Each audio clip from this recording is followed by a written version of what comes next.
Hello students, my name is Rajesh Kumar Gupta. You can call me Rajesh sir. Welcome to you all on my YouTube channel. In today's class, I am going to explain you first chapter of class 12th in physics, electrostatic. Then the first topic of electrostatic is charge. Okay तो देखते हैं what is charge. Charge क्या है? Charge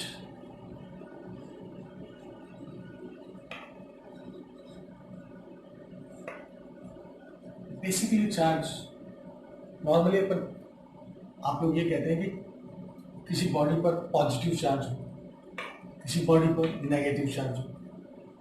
तो first question यही mind में आ रहा है कि चार्ज है क्या। तो इस चीज को एक डिफरेंट एंगल से एक्सप्लेन करते हैं। सपोज अपन एक एग्जांपल लेते हैं। एक बॉडी है, इस बॉडी पर नेट चार्ज जीरो है। नेट चार्ज जीरो का मतलब इस पर ना तो कोई पॉजिटिव चार्ज है ना कोई नेगेटिव चार्ज है। मतलब इस पर जितने पॉजिटिव चार्ज हैं उतने इसमें नेगेटिव चार्जेस भी हैं। सो नेट चार्ज जीरो है। ओके, अब आप बड़े ध्यान से देखिए इसको। If we can remove electron, इसमें से अगर आप एक इलेक्ट्रॉन बाहर निकालो, सपोज पॉजिटिव चार्ज प्रोटॉन को इंडिकेट कर रहे हैं, नेगेटिव चार्ज इलेक्ट्रॉन्स को इंडिकेट कर रहे हैं।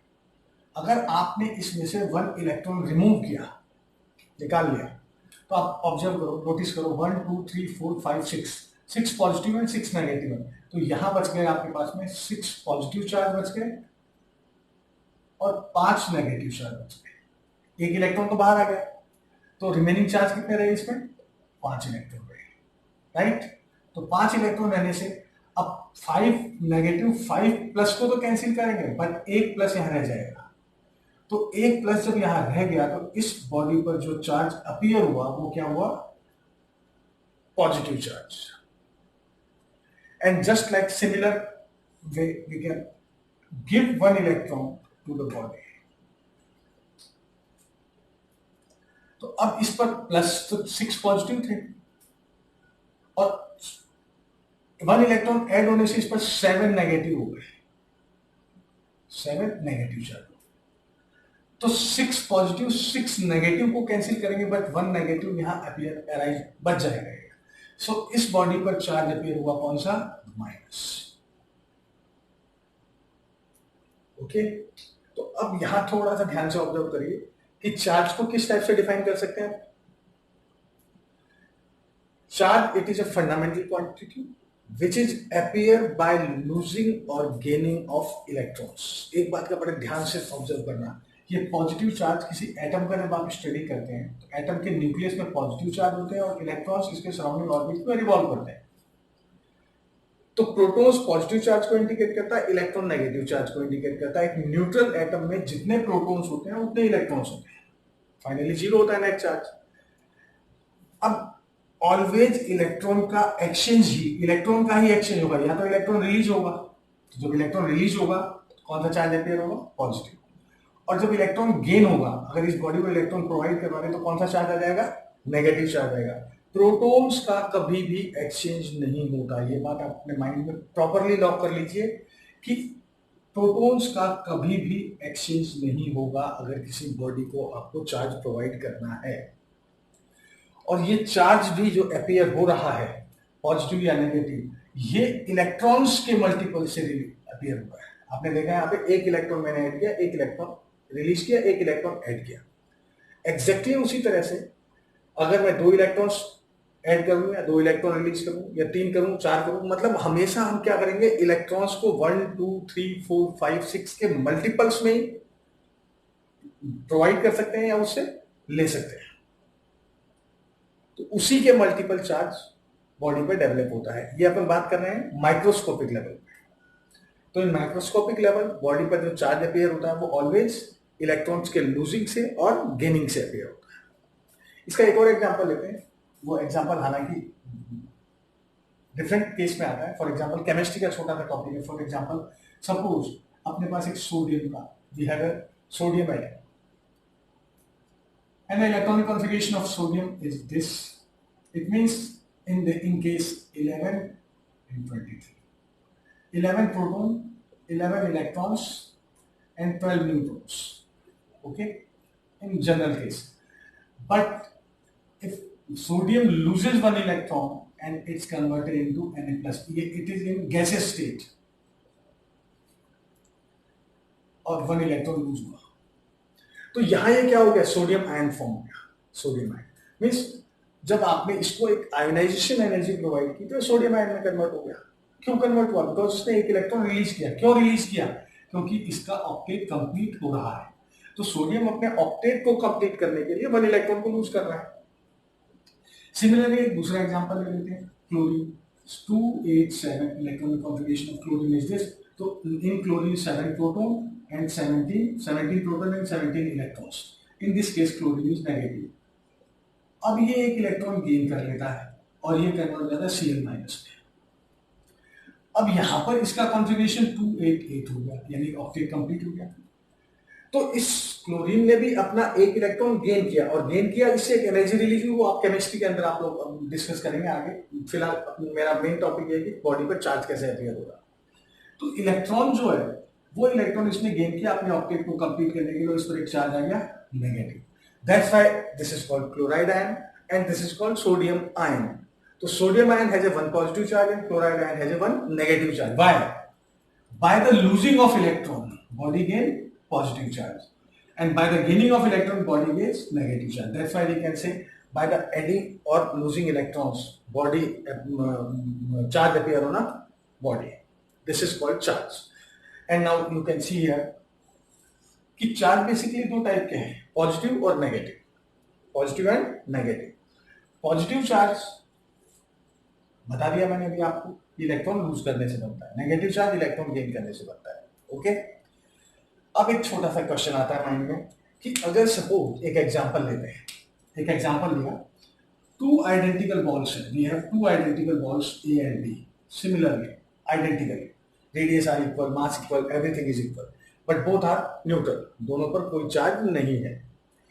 अब आप ए बॉडी को पॉजिटिव चार्ज प्रोवाइड करो, ओके, और बी बॉडी को आप नेगेटिव चार्ज प्रोवाइड करो.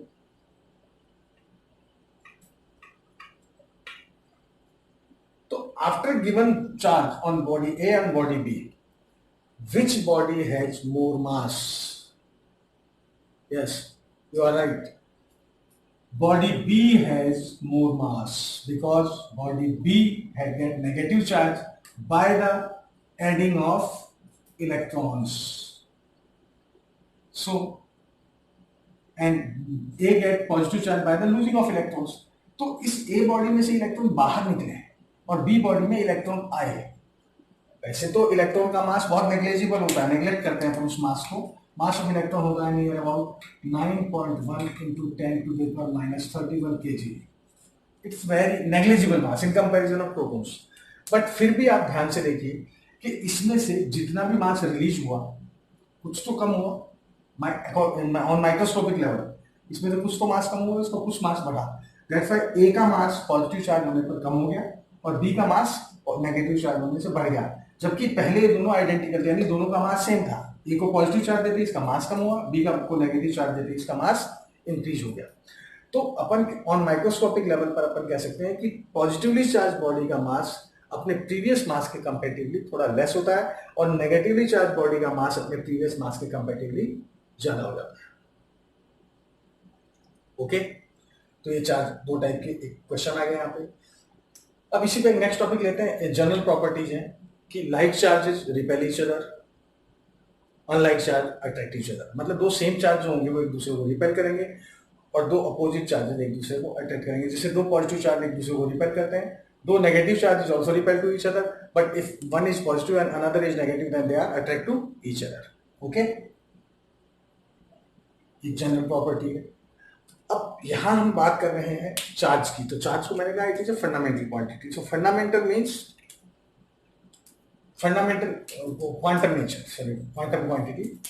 तो यहां मतलब ये हुआ कि चार्ज और mass, mass is also fundamental quantity. Charge is not a fundamental unit, charge में यूनिट, चार्ज की यूनिट कूलम है। ये करंट और टाइम के मल्टीपल से फॉर्म होती है। यहाँ करंट एक फंडामेंटल यूनिट है। मीन्स मैं यहाँ चार्ज को फंडामेंटल टर्म इसलिए कह रहा हूं कि चार्ज यानी इलेक्ट्रॉन के गेन और लूज होने से बॉडी पर चार्ज अपेयर हो रहा है। Remember it, okay. अब कंडीशन आ रही है ये कि अगर मैं बात करूं मास और चार्ज की, या अभी एक टॉपिक और ले लेते हैं कि चार्ज की प्रॉपर्टीज क्या है, चार्ज प्रोड्यूस कैसे होता है। सबसे पहला क्वेश्चन है चार्ज प्रोड्यूस कैसे होता है। चार्ज प्रोड्यूस करने के कई मेथड हैं। उनमें से फर्स्ट मेथड है नॉर्मली फ्रिक्शनल इलेक्ट्रिसिटी। जैसे जब हम दो बॉडीज को आपस में रब करते हैं, जैसे इस बॉडी को अगर मैं इसके साथ रब करूं या इस बॉडी को मेरे उसके साथ रब करूं, तो इस बॉडी पर और इस बॉडी पर दोनों पर चार्ज अपियर होगा।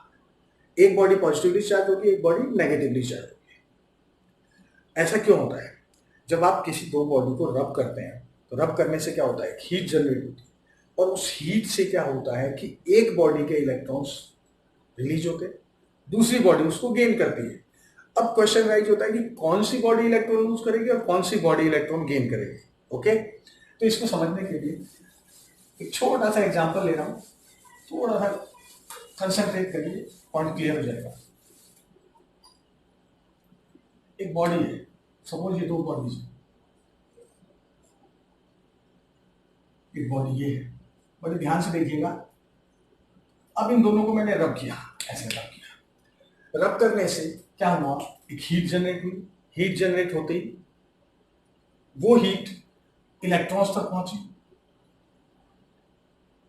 वो हीट दोनों टाइप के मटेरियल्स के इलेक्ट्रॉन्स तक पहुंची, ए पर भी पहुंची और बी पर भी पहुंची। अब जिस मटेरियल में इलेक्ट्रॉन लूजली बाउंडेड है, वो मटेरियल के इलेक्ट्रॉन उस एनर्जी को गेन करके एक्साइट होकर के बाहर की तरफ निकलने लग जाएंगे, बिकॉज उनको एनर्जी कम चाहिए बाहर निकलने के लिए। और दूसरी बॉडी के इलेक्ट्रॉन अगर स्ट्रांगली बाउंडेड है, या जिनका, अब स्ट्रांगली बाउंडेड और लूजली बाउंडेड को एक्सप्लेन करने के लिए एक टेक्निकल टर्म यहां यूज करते हैं, वर्क फंक्शन। कौन सी टर्म? Work function. तो मैं ये कहूंगा कि जिस बॉडी का वर्क फंक्शन ज्यादा है, वो बॉडी इलेक्ट्रॉन लूज कम करेगी या मुश्किल से इलेक्ट्रॉन लूज करेगी, क्योंकि उसको ज्यादा एनर्जी चाहिए इलेक्ट्रॉन निकालने के लिए। और जिसका वर्क फंक्शन कम है उसको कम एनर्जी चाहिए इलेक्ट्रॉन निकालने के लिए। तो एक पॉइंट क्लियर हो रहा है यहां पे कि जिस बॉडी का वर्क फंक्शन लेस होगा वो पॉजिटिवली चार्ज हो जाएगी, यानी कि वो इजीली इलेक्ट्रॉन निकाल देगी। और जिस बॉडी का वर्क फंक्शन ज्यादा होगा वो फर्स्ट बॉडी के कंपेरेटिवली नेगेटिव हो जाएगी, यानी वो इलेक्ट्रॉन गेन करेगी, क्योंकि लूज तो कर नहीं सकती easily. For example, if work function of A, W means W is here work function, is greater than work function of B, यानी A बॉडी का वर्क फंक्शन B से ज्यादा है, A का वर्क फंक्शन B से ज्यादा है। Listen carefully, A का वर्क फंक्शन B से ज्यादा है। इट मींस आप बता सकते हैं इनमें से कौन सी बॉडी पॉजिटिव होगी? Yes, B।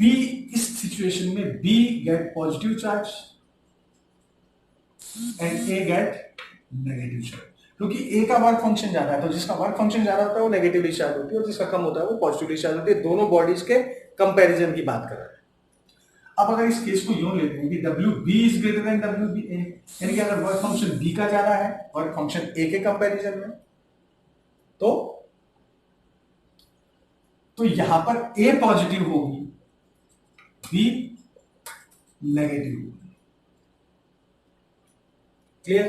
और एक इंपॉर्टेंट फीचर और देखिए कि अगर एग्जांपल लिया हमने, ये बात इसी एग्जांपल के अकॉर्डिंग हम एक्सप्लेन कर देता हूं कि if work function of B greater than work function of A, यानी कि A बॉडी से इलेक्ट्रॉन निकल करके B में जा रहे हैं, तो जितने इलेक्ट्रॉन A बॉडी से निकल करके B में गए, तो A पर तो उतना ही पॉजिटिव आया और B पर उतना ही नेगेटिव आया।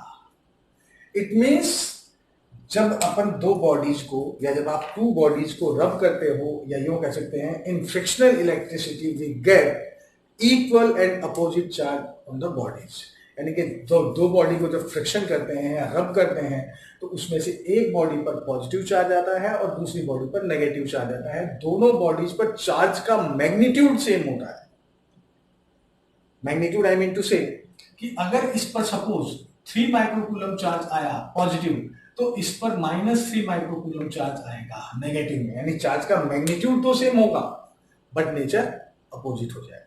नेचर अपोजिट से मतलब इलेक्ट्रॉन जिस पर ज्यादा होंगे वो नेगेटिवली चार्ज हो जाएगा, जिस पर इलेक्ट्रॉन कम होंगे वो पॉजिटिव चार्ज होगा। ओके, समझ में आ रही है बात? चलो नेक्स्ट केस देखते हैं। तो it is called frictional electricity. तो यहां एक बहुत इंपॉर्टेंट प्रॉपर्टी आ रही है चार्ज की, charge is always conserved. Charge is always conserved. For example, जब ये दोनों बॉडीज थी, आपने इसको फ्रिक्शन में अभी नहीं लिया था, यानी कि रब नहीं किया, तब इन दोनों बॉडीज पर नेट चार्ज क्या थे? 0।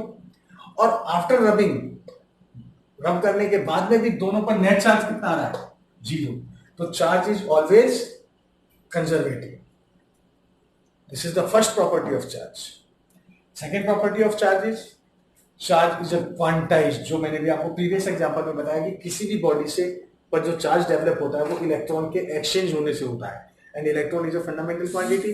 दैट्स व्हाई बॉडी पर जो चार्ज अपियर होगा वो इलेक्ट्रॉन के मल्टीपल होगा। सपोज किसी बॉडी पर चार्ज Q है, वो चार्ज या तो 1 इलेक्ट्रॉन के मल्टीपल होगा, या 2 इलेक्ट्रॉन के मल्टीपल होगा, या 3 इलेक्ट्रॉन्स के मल्टीपल होगा, या 4 इलेक्ट्रॉन्स के मल्टीपल होगा। ऐसे करते करते करते अप टू n इलेक्ट्रॉन्स तक चला जाएगा।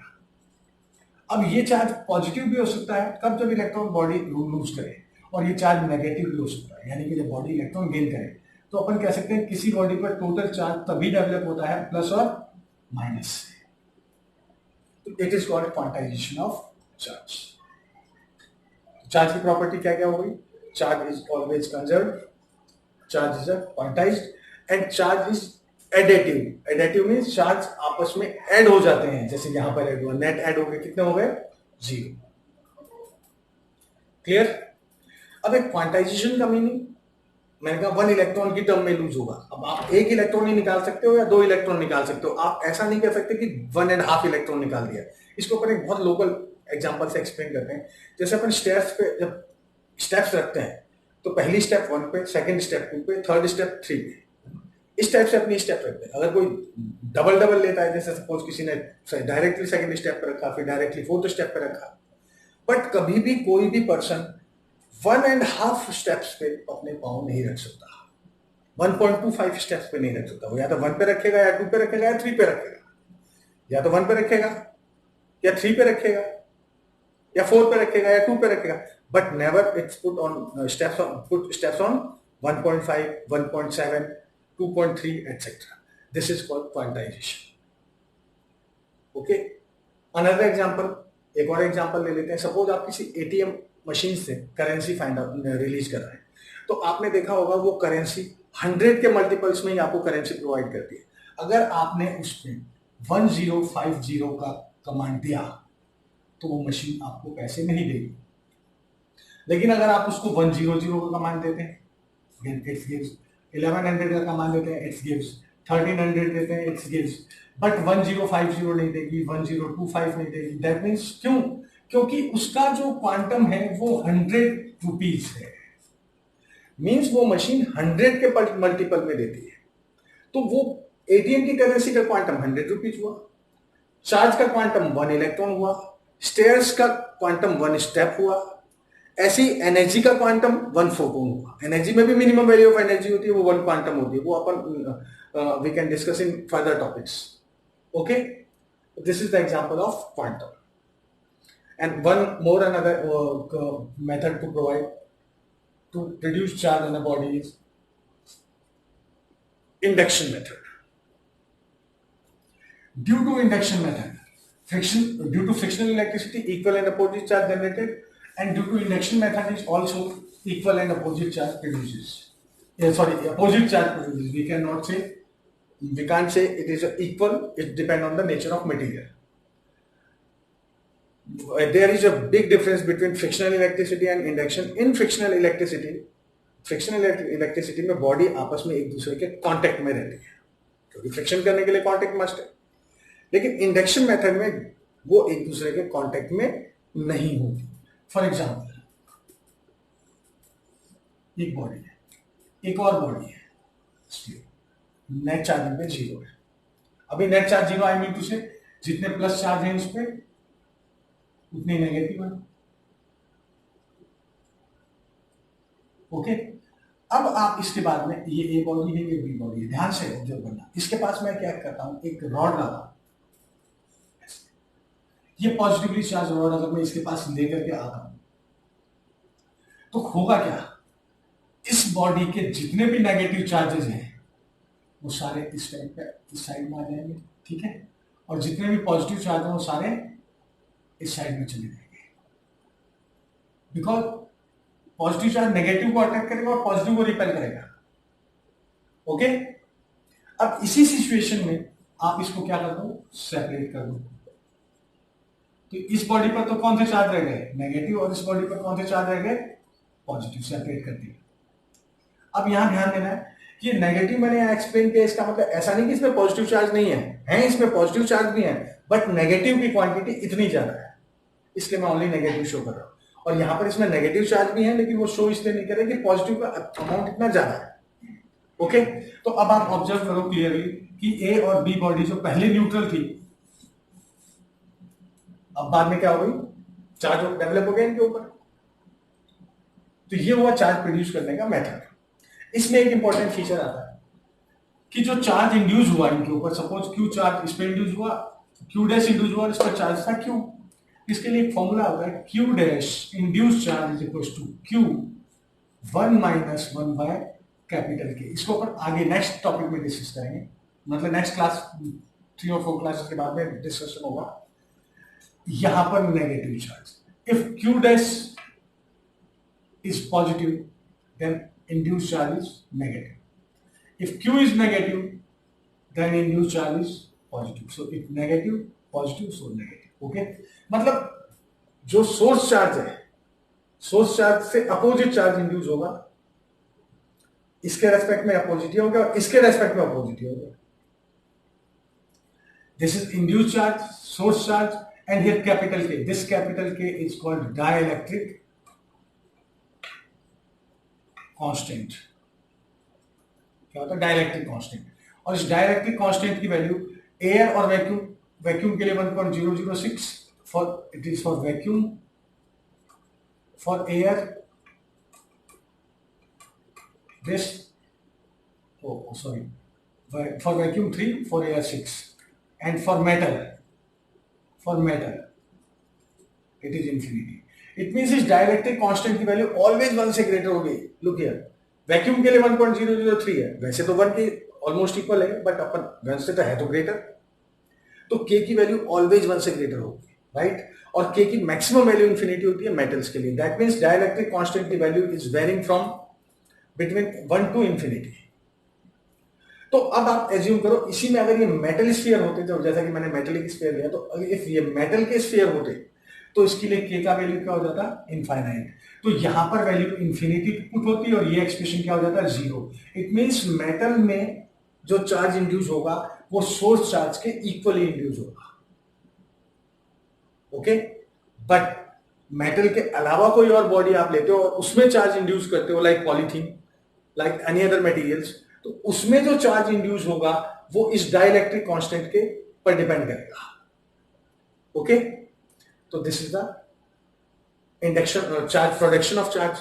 तो अभी अपन ने क्या क्या पढ़ा, व्हाट इज चार्ज, चार्ज पढ़ा, चार्ज प्रोड्यूस कैसे होता है वो पढ़ा, चार्ज की प्रॉपर्टीज डिस्कस की, चार्ज के नेचर डिस्कस किए। अब एक चीज और छोटी सी है, चार्ज को कैसे आइडेंटिफाई करेंगे बॉडी चार्ज है या नहीं है, उसके लिए एक छोटी सी डिवाइस होती है जिसको कहते हैं gold leaf electroscope. Gold leaf electroscope में इस टाइप का एक स्ट्रक्चर होता है, ये 2 गोल्ड फॉइल होती है, प्लेटफॉर्म होता है, ये गोल्ड रॉड होती है। अगर आप किसी चार्ज बॉडी को यहाँ पे लाके टच करते हो, इसके पास टच करते हो, तो वो चार्ज इसके थ्रू इस बॉडी पर आता है और आकर के इन फॉइल्स पर डिस्ट्रीब्यूट हो जाता है। तो ये दोनों फॉइल्स क्या थी कि अगर पहले नॉर्मल इस कंडीशन में थी और बॉडी पर चार्ज बॉडी आपने यहाँ टच की, जो ही चार्ज बॉडी आई तो ये ऐसे एक्सपेंड हो जाएंगी, बिकॉज ये दोनों एक दूसरे को रिपेल करने लग जाएंगे। तो इससे आइडिया मिल जाएगा, आपको पता चल जाएगा कि ये बॉडी चार्ज है या नहीं है, अगर आप उसको इस गोल्ड लीफ इलेक्ट्रोस्कोप पर टच करें। This is called gold leaf electroscope, क्योंकि लीव्स गोल्ड की बनी हुई है और इलेक्ट्रो यानी चार्ज को स्टडी करना, that why it is called electroscope. Okay, right. तो गोल्ड लीफ इलेक्ट्रोस्कोप से आप ये पता लगा सकते हो कि बॉडी पर चार्ज है या नहीं। तो ये आज जो आज की क्लास में डिस्कशन हुआ वो केवल चार्ज से रिलेटेड था और मैंने केवल चार्ज की का एक जनरल इंट्रोडक्शन लिया। नेक्स्ट क्लास में इसके आगे से स्टडी करेंगे चैप्टर को, ठीक है। अभी तो केवल एक जनरल इंट्रोडक्शन था। अगर आपको मेरी क्लास पसंद आई, आपको समझ में आया, तो आप प्लीज मेरे चैनल को लाइक जरूर करिए। Okay, thank you very much. Next class में फिर आपसे मिलूंगा, जब तक के लिए